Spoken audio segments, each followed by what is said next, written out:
अहुर मज़दा, असुर धर्म और मेघ समाज, इन तीनों के बीच एक ऐतिहासिक और सांस्कृतिक संबंध है जो हमें प्राचीन आर्य और पूर्व वैदिक परंपराओं, सिंधु घाटी सभ्यता और लोक धार्मिक विश्वासों की ओर ले जाता है। आइए इस संबंध को ऐतिहासिक दृष्टि से समझें।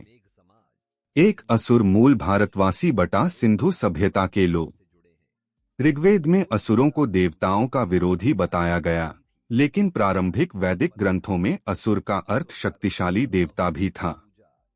इतिहासकारों और समाजशास्त्रियों के अनुसार असुर शब्द उन लोक समुदायों और सिंधु सभ्यता के निवासियों पर लागू हुआ जिन्हें वैदिक आर्यों ने अपने शत्रु के रूप में चित्रित किया। मेघ समाज को कई विद्वान सिंधु घाटी सभ्यता के वंशज मानते हैं, जो शुद्धतः गैरवैदिक, लोकधार्मिक और सामाजिक न्याय आधारित परंपरा से जुड़े थे। 2. असुर धर्म और मेघ समाज। मेघ, निषाद, दास, दस्यु आदि नामों से वर्णित समुदाय, जिन्हें ब्राह्मणवादी ग्रंथों में निम्न जातियों के रूप में वर्णित किया गया, असल में एक अलग धार्मिक और सामाजिक प्रणाली के अनुयायी थे। असुर धर्म, जिसमें प्रकृति पूजा, कर्म आधारित जीवन और लोक देवताओं की पूजा प्रमुख थी, मेघ समाज की धार्मिक परंपरा से मेल खाता है। मेघ समाज आज भी सतगुरु कबीर और लोक संतों की उस परंपरा को मानता है जो वैदिक परंपरा के विरोध में उभरी। 3. अहुर मज़दा और ईरानी संबंध। अहुर मज़दा की पूजा ईरानी आर्यों में होती थी, जिनका संपर्क सिंधु घाटी और पश्चिमोत्तर भारत से रहा।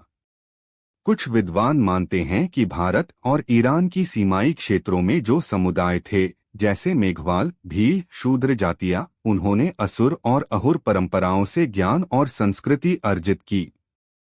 यह भी संभावना है कि असुर धर्म और अहुर मज़दा पूजा एक ही मूल धार्मिक धारणा की दो भिन्न शाखाएं थीं, जिनमें से एक भारत में दमन का शिकार हुई और दूसरी ईरान में धर्म के रूप में विकसित हुई। 4. मेघ समाज असुरों का वंशज।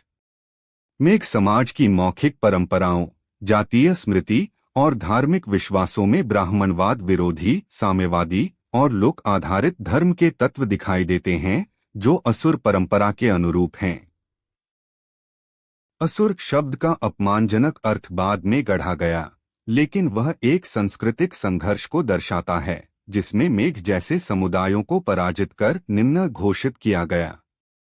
निष्कर्ष: अहुर मज़दा, असुर धर्म और मेघ समाज तीनों एक ही ऐतिहासिक सांस्कृतिक मूलधारा से जुड़े हुए प्रतीत होते हैं, जो वैदिक ब्राह्मणवाद के समानांतर एक लोक धार्मिक, कर्मवादी और मानवतावादी परंपरा की निरंतरता को दर्शाते हैं।